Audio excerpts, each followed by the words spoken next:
Hello friends, வணக்கம். எல்லோரும் apply பண்ணியிருப்பீங்கன்னு நினைக்கிறேன். ஆர்ஆர்பிக்கு, என்டிபிசி எல்லாருமே அண்டர் கிராஜுவேட் அப்ளை பண்ணியிருப்பீங்கன்னு நினைக்கிறேன். இப்போ ஜென்ரல் நாலேஜுக்கு எந்த புக் படிக்கணும்? நான் என்ன படித்தேன்னா லூசன் பப்ளிகேஷன் தான் படித்தேன். ஃபுல் தியரி, ஃபுல்லாக எல்லா டாப்பிக்கும் அதில் கவர் ஆகும்.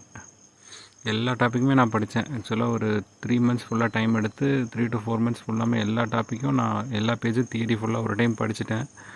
கொஸ்டின் ஆன்சர் சால்விங்க்கு தனியாக ஒய்சிடி பப்ளிகேஷன் வாங்கி அதில் இருக்க புக் பேக் கொஸ்டின்ஸ் எல்லாத்தையும் நான் படித்தேன். ஸோ அது லூசன் ஒய்சிடிலேயே ஜென்ரல் நாலேஜுக்கு தனி கொஸ்டின் பேங்க் ஒன்று இருக்குது, ஜென்ரல் சயின்ஸுக்கு தனி கொஸ்டின் பேங்க் இருக்குது. 2 புக்கு தனித்தனியாக இருக்குது. அதில் ஜென்ரல் நாலேஜ் வாங்க, அதில் எல்லாமே மேக்ஸிமம் கவர் ஆகிடும். சயின்ஸ் மட்டும் கவர் ஆகுது. சயின்ஸுக்கு தனி புக்கு இருக்குது, அதையும் வாங்கிக்கோங்க. ப்ரிப்பரேஷன் ஸ்டார்ட் பண்ணுங்கள். All the best. தேங்க்யூ.